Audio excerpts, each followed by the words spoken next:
Hi, myself Rajneesh Kumar Srivastava, Director Pathfinder Classes, your mentor, your guide, and this is one of the best coaching center in the field of mathematics, higher mathematics and statistics. आज हम आप लोगों के सामने MSc mathematics Delhi university के entrance के बारे में बताना चाहता हूँ और उसके लिए क्या स्ट्रेटजी आपकी होनी चाहिए, क्योंकि ये पेपर आपका जुलाई में होगा, हमेशा मिड जुलाई में होता है और एनटीए इसको कंडक्ट करती है।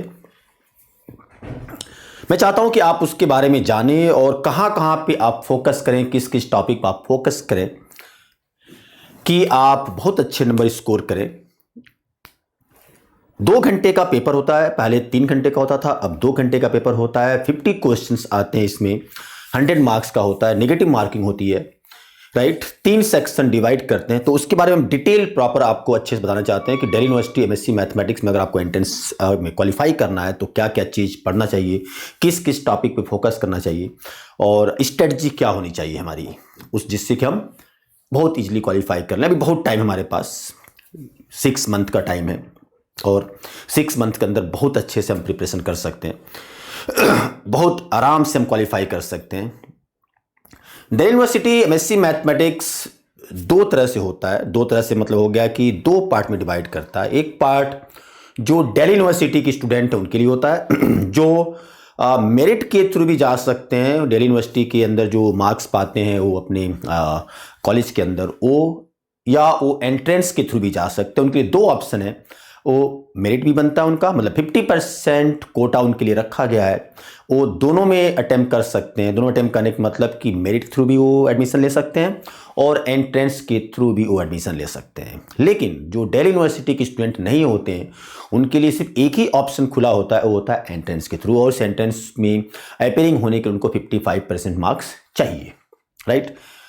अब आता है कि हमारा सिलेबस क्या होता है, कंटेंट क्या होता है, टॉपिक क्या क्या होते हैं, पढ़ना किस तरह से है, स्ट्रेटजी क्या होनी चाहिए हमारी, जिससे कि हम 6 मंथ के अंदर बहुत अच्छे से उसका प्रिपरेशन कर लें, ठीक है। और मैं जनरली बोलूँगा उन सारे स्टूडेंट्स के लिए, क्योंकि बहुत सारे स्टूडेंट अभी आईटी जैम फैम में पेपर है उसके अंदर अपेयरिंग हो रहे होंगे, तो उसके बाद से ही बैच भी स्टार्ट होता है, क्योंकि 14 फेब को इस बार आईटी जैम का पेपर है मैथमेटिक्स का। तो 14 को पेपर के बाद से हम 25 के आसपास हम बैच स्टार्ट करते हैं, राइट। तो मार्च अप्रैल मई जून 4 मंथ और 10 डेज मतलब 4.5 मंथ्स के आसपास टाइम मिलता है और आप बहुत अच्छे से तैयारी कर सकते हैं, बहुत अच्छे से प्रिपरेशन कर सकते हैं। तो आज मैं बताऊंगा स्ट्रेटजी कि क्या क्या सेक्शन होते हैं, किस किस टॉपिक को आपको पढ़ना चाहिए, कहाँ कहाँ पे आपको फोकस करना है, किस तरह से आप अटेम्प्ट करें कि आपकी मैक्सिमम मार्क्स आ जाए। तो स्टार्ट करते हैं। This is Delhi university DU,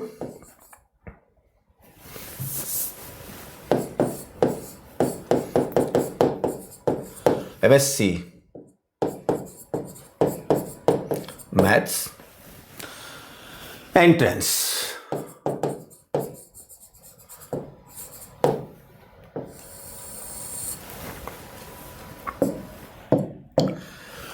DU MSc mathematics entrance के अंदर हम 3 सेक्शन में डिवाइड करते हैं। जो भी आपके कंटेंट है, टॉपिक है, वो 3 सेक्शन में डिवाइड होता है।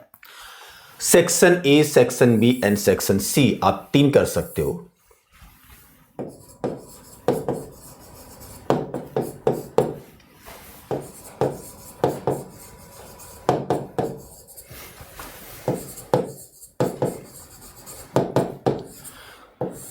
Section C। अब आता है कि हमें सबसे पहले कौन से टॉपिक पढ़ने चाहिए, हमारा स्ट्रेटजी क्या होना चाहिए, किस टॉपिक को हम पहले उठाएं, किस कंटेंट या किस पेपर को हम पहले पढ़ें कि जिससे कि हम अच्छे नंबर स्कोर कर सकें। और बहुत सिंपल है, मेरा स्ट्रेटजी है कि आप सबसे पहले सेक्शन C को पढ़ें। सबसे पहले सेक्शन C को पढ़ें। सेक्शन C आपका 16 to 17 क्वेश्चंस आते हैं, दिस क्वेश्चंस आते हैं और ये बहुत सिंपल है, बहुत आसान है और आप 16 to 17 क्वेश्चन में से कम 15 क्वेश्चन आप करेक्ट कर सकते हैं क्योंकि 50 क्वेश्चन टोटल आते हैं। मतलब आप चाहो तो 25 से 30 मार्क्स आप यहीं पर उठा सकते हो और वेरी इजीली, बहुत इजी वे में आप इसको उठा सकते हैं, बहुत इजी वे में आप इसको पढ़ सकते हैं। थोड़ा सा ये डिफिकल्ट पोर्शन होता है, डिफिकल्ट पोर्शन नहीं होता है, यानी कि डिफिकल्ट होता है, सिलेबस होता है, लेंदी होता है, क्योंकि टोटली आपका न्यूमेरिकल होता है, इसलिए इसको पढ़ने में थोड़ा सा टाइम लगता है। इसलिए मैं चाहूँगा कि सबसे पहले आप इसको पढ़ें और आप थोड़ा सा इस पर टाइम दें, क्योंकि आप स्टार्टिंग पढ़ेंगे तो आपके पास टाइम भी रहेगा, स्ट्रेटजी भी आपके अकॉर्डिंग चलेगी और आप बहुत अच्छे से सारे क्वेश्चन को आप अटेम्प्ट कर लेंगे और बिल्कुल 100% आपका 16 क्वेश्चन 17 क्वेश्चन आता है, आप 15 करेक्ट कर सकते हैं। टॉपिक क्या क्या आता है इसके अंदर? पहला टॉपिक आता है ordinary differential equation. Ordinary differential equation के अंदर वही सारे टॉपिक आते हैं जो आपने पढ़ा हुआ है, राइट, लेकिन इसमें 2 टॉपिक बस ज्यादा हो जाता है, 2 टॉपिक इसमें एक्स्ट्रा जाता है, बाकी आपका सब कुछ वही जो आप IIT जैम के एंट्रेंस में पढ़ते हैं या किसी भी एंट्रेंस में पढ़ते हैं, जैसे differential equation of first order first degree, right, differential equation of first order but not first degree, एक टॉपिक। 2 चैप्टर हो गया आपका linear differential equation with constant coefficient, 3rd chapter हो गया homogeneous linear differential equation with constant coefficient, 4th chapter हो गया orthogonal trajectory that is the 5th chapter हो गया non homogeneous linear differential equation of second order 6th chapter हो गया।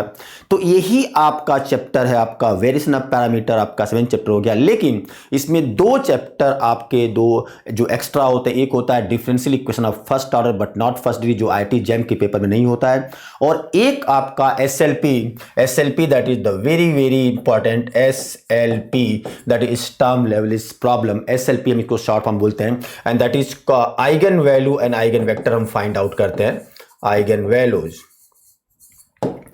And eigen vector,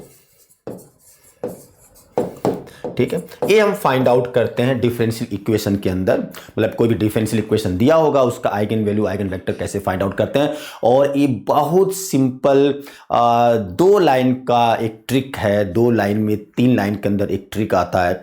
आप उस ट्रिक को पढ़ेंगे, उसके साथ अगर उस ट्रिक के थ्रू जाएंगे तो ऐसा नहीं होता है कि कोई भी क्वेश्चन SLP का आपका छूट जाए, बिल्कुल क्रैक करेगा। लेकिन वो हम ट्रिक यहाँ पे नहीं बताएंगे, क्योंकि हम स्ट्रेटजी बता रहे हैं कैसे कैसे आप पढ़ेंगे, क्या क्या चीज़ पढ़ेंगे। तो ये आपका एक टॉपिक है। दूसरा आपका partial differential equation that is PD, एक OD और एक PD। सेकेंड टॉपिक है OD एंड PD के अंदर आपका बिल्कुल वही चीज जो आपने पढ़ा है, पहला तो फॉर्मेशन जो OD में भी आता है, फॉर्मेशन आपका PD में भी आता है, ठीक है। Then linear, Cauchy linear, non linear, ये आपका पहला चैप्टर होता है जिसमें आपका लैग्रेंजेस मेथड पढ़ते हैं, शॉर्ट-पिट मेथड पढ़ते हैं, स्टैंडर्ड फॉर्म 1 2 3 4 पढ़ते हैं, जैकोबी मेथड पढ़ते हैं। लेकिन जैकोबी आपके कोर्स में नहीं है, तो आपका शॉर्ट-पिट है, लैग्रेंजेस मेथड है, उसमें स्टैंडर्ड फॉर्म 1 2 3 4 है, फिर आपका कैनोनिकल फॉर्म है, फिर आपका कॉशी इक्वेशन है, फिर आपका linear partial differential equation with constant coefficient, फिर homogeneous linear differential equation with constant coefficient, non homogeneous linear differential equation with constant coefficient, आपका ये सारे चैप्टर हैं। फिर आपका लैप्लास, वेव एंड डिफ्यूजन, आपका इक्वेशन, इतने सारे चैप्टर हैं जो ऐसा नहीं कि बहुत डिफिकल्ट है, लेंदी है, लेकिन हर एक का शॉर्ट ट्रिक है। उस ट्रिक के थ्रू जाएंगे आपको तो बिल्कुल बहुत इजी में तैयार कर लेंगे। और दूसरा फ़ायदा, सबसे बड़ा फ़ायदा ये रहेगा कि अगर ये सब टॉपिक आपको अच्छे से आते हैं तो आपको नेट JRF का जब पेपर देंगे मैथमेटिक्स का, उसमें बहुत हेल्प करेगा। इसके छोटे छोटे ट्रिक, छोटे छोटे कॉन्सेप्ट जो आपको बहुत अच्छे से हेल्प करेंगे और बहुत अच्छे से आपको आना चाहिए। तो एक टॉपिक आपका OD, एक टॉपिक आपका PD। सिलेबस कंटेंट मैं नहीं लिख रहा हूं, क्योंकि आप कंटेंट जाएंगे तो मिल जाएगा। मैं सिर्फ बताना चाहता हूं कि कहां से आप पढ़ें, कौन सा टॉपिक पहले स्टार्ट करें जिससे आपको मैक्सिमम मार्क्स गेन हो जाए। तीसरा टॉपिक आपका है न्यूमेरिकल एनालिसिस, या न्यूमेरिकल मेथड, ठीक है। दूसरी जगह, बहुत जगह इसको न्यूमेरिकल एनालिसिस भी बोलते हैं।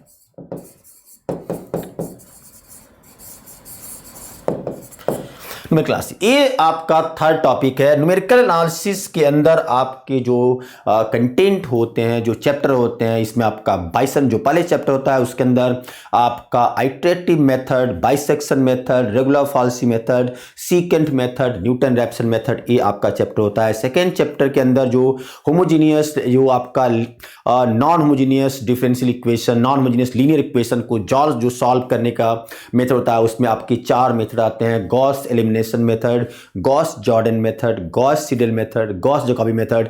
और गॉस सीडल और गॉस जैकोबी में एक ही दिया है, लेकिन आप दोनों पढ़ लीजिएगा। ये आपका फिर मतलब आपका सेकेंड 4 पॉइंट, मतलब Gauss elimination, Gauss Jacobi, Gauss Seidel and Gauss Jordan, ये 4 मेथड हैं। और एक हो सकता है आपको एक मेथड और आ जाए आपका, लेकिन वो अभी जानने की जरूरत नहीं है। ये 4 मेथड आपके हैं, वो आपके कॉलेज में चलते हैं, लेकिन DU के अंदर वो मेथड नहीं है, इसलिए उसको जानने की जरूरत भी नहीं है। तो ये 4 मेथड चैप्टर नंबर 2 हो गया। नेक्स्ट जो चैप्टर इसका है वो आपका है न्यूमेरिकल डिफरेंशिएशन और न्यूमेरिकल इंटीग्रेशन का। तो न्यूमेरिकल डिफरेंशिएशन में जब आप आएंगे तो Euler's method, Euler's modify method, और फिर अब इंटीग्रेशन के अंदर आएंगे तो आपको trapezoidal, Simpson 1/3 rule, Simpson 3/8 rule, इतना आपका सिलेबस है। फिर इंटरपोलेशन में आएंगे तो इंटरपोलेशन में Lagrange's interpolation, then Newton divided interpolation, then Hermite interpolation, cubic spline interpolation, ये 4 है। लेकिन हर्माइट और क्यूबिक स्प्लाइन से बहुत सिंपल क्वेश्चन, क्योंकि बहुत लेंदी होता है ये, तो टोटली ये न्यूमेरिकल है। तो अगर आपका ओडी पीडी और न्यूमेरिकल एनालिसिस आपका आता है तो मैं चाहूंगा सबसे पहले आप सेक्शन सी पे जाएं। सेक्शन सी अगर आपको तैयार है कि उसमें कहीं भी थ्योरेटिकल टॉपिक नहीं होता है, ये आपका 16 से 17 नंबर 16 से 17 क्वेश्चन आते हैं, 16 to 17 क्वेश्चन आते हैं, राइट। ये 30 to 33 मार्क्स के क्वेश्चन आते हैं। 1/3 सिलेबस ये होता है, 1/3 ये होता है, 1/3 ये होता है। ये आपका अगर आपने बैलेंस कर लिया तो सिलेक्शन में आप फर्स्ट 20-30 रैंक में बिल्कुल रहेंगे। तो एक टॉपिक ये आपका 3 चैप्टर, मतलब 3 बुक आपको ये पढ़ना है। Ordinary differential equation, partial differential equation and numerical analysis. Clear. फिर हम आते हैं सेक्शन बी पे। सेक्शन बी पे, सेक्शन बी पे जब आप आएंगे, ये होता है आपका अलजेब्रा पार्ट। अलजेब्रा पार्ट में सारा कुछ पढ़ने की जरूरत नहीं है। सिलेबस तो सारा पढ़ेंगे, लेकिन हर एक चीज को पहले पढ़ने की जरूरत नहीं है। पहले कुछ चीज को आप पढ़ेंगे जो बिल्कुल इजी है, बिल्कुल सेट है, और जो बहुत इंटरेस्टिंग है, कहीं भी थ्योरेटिकल नहीं होता है, न्यूमेरिकल है, आप उसको पढ़ेंगे। जिसमें पहला टॉपिक है नंबर सिस्टम,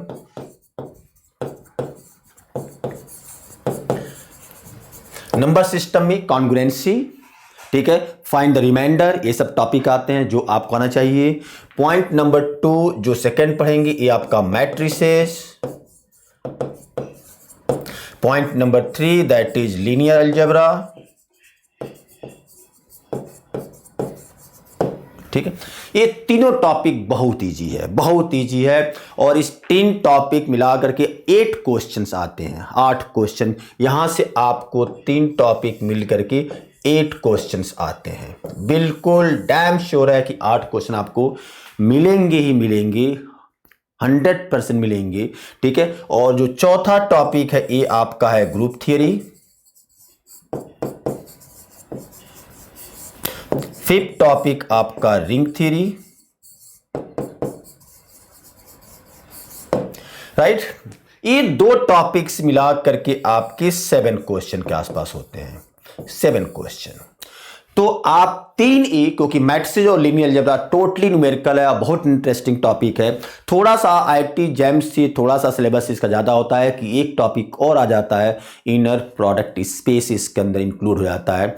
ग्रुप थ्योरी आपका पूरा, तो आप यहाँ पे ग्रुप और रिंग मिला करके अगर गैलियन की बुक आप फॉलो करते हैं तो बिल्कुल चैप्टर नंबर 2 से स्टार्ट करके और चैप्टर नंबर 17 तक आपको पढ़ने हैं, 18 तक पढ़ने हैं।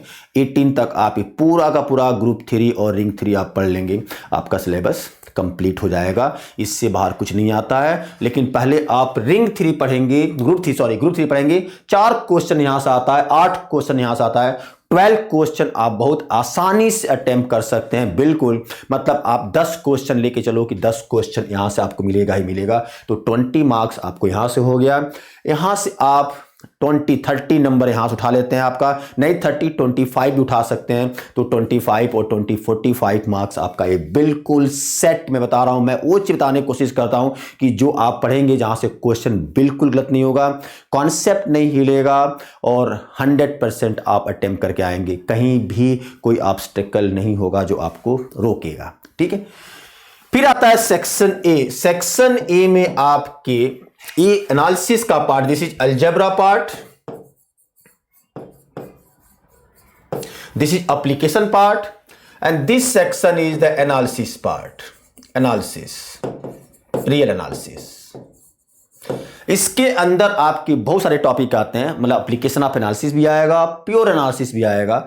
अब आएगा कि इसमें पढ़े क्या क्या, पहले क्या क्या पढ़े। ठीक है, पहले हमको क्या क्या चीज पढ़ना चाहिए इसमें, जिससे कि हमारे मार्क्स बहुत अच्छे उठ जाए। तो सबसे पहले इस टॉपिक के अंदर जब पढ़िएगा तो सबसे पहले इनफाइनाइट सीरीज,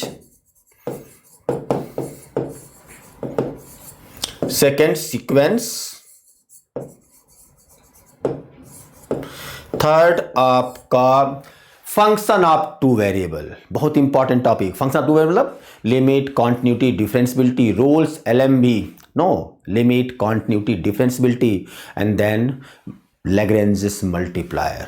तो limit, continuity, differentiability of two variable और लैग्रेंजेस मल्टीप्लायर इतना तक ही जाएगा, लेकिन लैग्रेंजेस मल्टीप्लायर हमारे ख्याल से सिलेबस में नहीं है। Limit, continuity, differentiability of two variable, तो ये आप चलिएगा पहले इसको पढ़िएगा, function of two variable.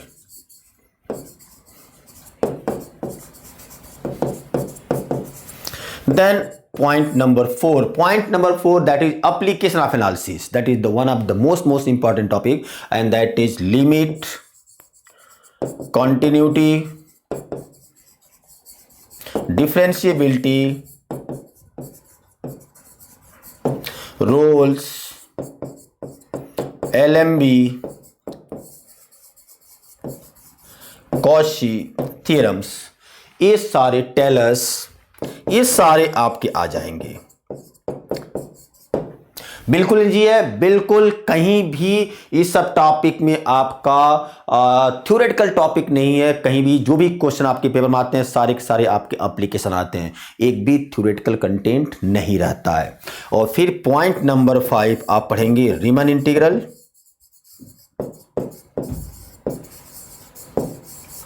And point number 6 improper.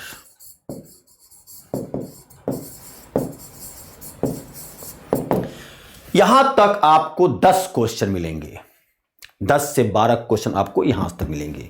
तो ये आपका यहां से यहां तक आपके 10 क्वेश्चन के आसपास ये मिल गए। दिस 10 क्वेश्चन कम से कम 10 क्वेश्चन मिलेगा, कम से कम। ठीक है, अब इसमें जो आपके 2 टॉपिक और जो आपको इसमें करने हैं, तो एक टॉपिक आपका होता है matric space, and then next topic is real number and countability,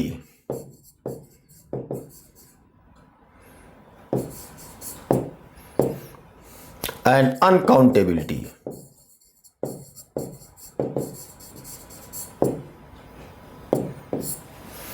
ये आपके 2 टॉपिक है। यहां से आपके 3-4 क्वेश्चन होते हैं, ये 10 नहीं होता है, ये आपका हमारे ख्याल से +2, दैट इज द 12 क्वेश्चन के आसपास होते हैं।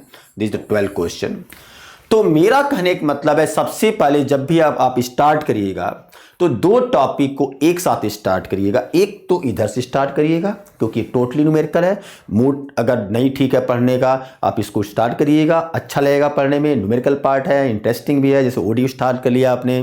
फिर आप इधर से एक टॉपिक मैथ से स्टार्ट कर लीजिएगा, एक थ्योरेटिकल, मैथ से भी थ्योरेटिकल नहीं है, चाहे तो आप इसको पहले, क्योंकि पार्शियल थोड़ा सा आप जब करेंगे तो आपको समझ में नहीं आता है क्वेश्चन, क्योंकि हर एक क्वेश्चन का ट्रिक होता है, अलग अलग मेथड होते हैं, अलग अलग तरीके होते हैं सॉल्व करने का, मतलब क्योंकि मैनिपुलेशन इसके अंदर चलता है, तो हो सकता है आपको फंस रहे हो, तो जैसे ही इसमें फंसेंगे आप इधर से मैथ से उठा लीजिए, बिल्कुल तैयार हो जाएगा। तो होगा क्या, इधर कुछ नहीं मिलेगा, इधर आपका मैथ से तैयार हो जाएगा। तो मेरा कहने का मतलब इसको बहुत अच्छे से 12 क्वेश्चन से 13 क्वेश्चन यहाँ पे करेक्ट करना है, 25 नंबर के आसपास यहाँ से उठाना है।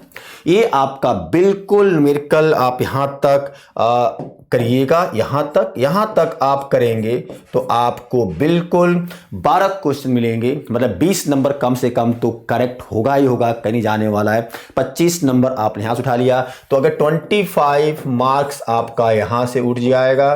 अगर आपका 25 मार्क्स आपका यहां से उठ गया, ठीक है, राइट। और ये जो आपके 10-12 क्वेश्चन है आपका, अगर इसमें 15 मार्क्स भी आपने उठा लिया, जबकि आपका यहां से भी 20 मार्क्स आप उठा सकते हैं, बिल्कुल कोई प्रॉब्लम नहीं है, ठीक है। 20 मार्क्स बिल्कुल, तो 20 यहाँ से 25, मतलब 42 मार्क्स के आसपास यहाँ से उठा लिया, आपका 25 यहाँ से उठा लिया, तो 67 से लेके 70 मार्क्स तक आपके बिल्कुल कम से कम आ जाएंगे, जैसा मैं बता रहा हूँ स्ट्रेटजी के थ्रू अगर जाएंगे तो। और 70 मार्क्स पे आप फर्स्ट 10 में रहेंगे, आप फर्स्ट 5 में भी आ सकते हैं। ये दैट इज़ द बहुत सिस्टमेटिक प्लान स्ट्रेटजी है। आप ऐसे पढ़ेंगे तो बिल्कुल कहीं कोई ऑब्स्टिकल नहीं रहेगा कि जो आपके मार्क्स काटे या आपका सिलेक्शन रोके, बिल्कुल नहीं। लेकिन नहीं, आप थ्योरेटिकल से पूरा नहीं, चाहे जितना अच्छा आपका कॉन्सेप्ट है, जितना बढ़िया आपका कॉन्सेप्ट है, थ्योरेटिकल पढ़ेंगे, टाइम लगता है उस पर आप करेंगे। जब भी थ्योरेटिकल पढ़ेंगे तो स्टेटमेंट पढ़िए, उसको समझिए और उस पर अप्लीकेशन करिए, थ्योरेटिकल नहीं करिए। क्योंकि 2-3 क्वेश्चन हम देखे हुए हैं, हर साल जो रिंग थ्योरी का क्वेश्चन आता है वो कभी भी अप्लीकेशन बेस्ड नहीं आता है, वो सारे गैलियन का स्टैंडर्ड रिजल्ट है वही पूछता है, बिल्कुल। तो अगर मॉडर्न अलजेब्रा आपको पढ़ना है, अब्स्ट्रैक्ट अलजेब्रा पढ़ना है, तो गोज थ्रू गैलियन के आप सॉल्व कर लीजिए बढ़िया से, उसकी स्टेटमेंट याद कर लीजिए बढ़िया से, समझ करके आपका बिल्कुल एक भी क्वेश्चन अलजेब्रा का नहीं छूटेगा, मॉडर्न अलजेब्रा का, राइट। तो ये आपका पैटर्न है मेरे अकॉर्डिंगली। सबसे पहले सेक्शन सी करो, फिर सेक्शन बी करो और फिर सेक्शन ए करो। अदरवाइज अगर सेक्शन ए से स्टार्ट करते हैं तो पहले सेक्शन ए का आपने, जैसे मैंने सीक्वेंस लिखा हुआ है, आप ऐसे पढ़ो, फिर आप सेक्शन बी पढ़ो। सेक्शन बी का अगर पढ़ते हो तो ए टॉपिक उठाइए, मैथ से लीनियर अलजेब्रा, और फिर आप सेक्शन सी पढ़ो। सेक्शन सी मैं पहले इसलिए बोलता हूं पढ़ने के लिए क्योंकि ये आपका न्यूमेरिकल टॉपिक है, टाइम टेकिंग है, टाइम लगता है इसके, क्योंकि पार्शियल डिफरेंशियल इक्वेशन जब भी करते हैं तो हर एक क्वेश्चन का अलग तरीका होता है, मतलब मैनिपुलेशन होता है, उसमें टाइम लगता है, तो प्रैक्टिस मांगता है। क्योंकि ये 16-17 क्वेश्चन तभी करेक्ट हो सकते हैं, 15 क्वेश्चन इसमें, जब आप बहुत अच्छा प्रैक्टिस किए हैं। और बिल्कुल आपके सारे सीन क्वेश्चन आएंगे वहाँ पे, ऐसा कोई क्वेश्चन ओडी पीडी और न्यूमेरिकल एनालिसिस के अंदर नहीं होते हैं जो सीन क्वेश्चन नहीं है, सारे आपके बुक्स होते हैं, बशर्ते कि थोड़ा सा वो प्रैक्टिस अच्छे से आपने किया हुआ हो। क्योंकि अगर प्रैक्टिस नहीं करेंगे तो ये खराब कर देगा आपका रिजल्ट, ये आपका रिजल्ट खराब कर देगा। लेकिन अगर प्रैक्टिस है तो ये आपको टॉप पे पहुंचा देगा, यही टॉपिक। तो टोटल डिसाइडिंग जो चैप्टर है, टोटल डिसाइडिंग जो सेक्शन है mathematics DU MSc mathematics entrance का, वो सेक्शन सी है। तो सेक्शन सी अगर अच्छा हो गया तो टॉप पे रहेंगे, और सेक्शन सी अगर आपने खराब कर दिया तो आप बाहर हो जाएंगे एंट्रेंस से, बिल्कुल। तो इस पर आप फोकस जरूर करने की कोशिश करिएगा। ईजी है बट लेंदी है, इसलिए थोड़ा प्रैक्टिस मांगता है, और मुझे पता है आप प्रैक्टिस बहुत अच्छा कर लेंगे, ठीक है। ये आपका एक छोटा सा स्ट्रेटजी था। नेक्स्ट में हम बताएंगे इन्हीं जो हमने कंटेंट जो सिलेबस लिखा है, और सिलेबस के अंदर जो बुक्स लिखे हैं, उन्हीं के टॉपिक की क्या क्या चीज़ है, किसमें कौन कौन से टॉपिक है, मतलब चैप्टर हैं, किस चैप्टर पे कितना फोकस करना चाहिए, ये सब हम लेके आएंगे इसी का सेकेंड सेशन में, ठीक है। सब्सक्राइब करना नहीं भूलिए, क्योंकि सेकंड सेशन में बहुत अच्छा चीज़ बताने वाले आपको हैं। तो सब्सक्राइब करना नहीं भूलिए, बेल आइकन दबाने की कोशिश करिए। बेल आइकन मतलब ऐसा नहीं हो कि भूल जाएं, दबाने की कोशिश करिए, उसको दबाइए, सब्सक्राइब करिए, बेल आइकन दबाइए, जिससे हम सबसे पहले आपके पास पहुँचे और आपको बताएं कि क्या करना चाहिए, क्या नहीं करना चाहिए। Thank you very much, bye bye, good night.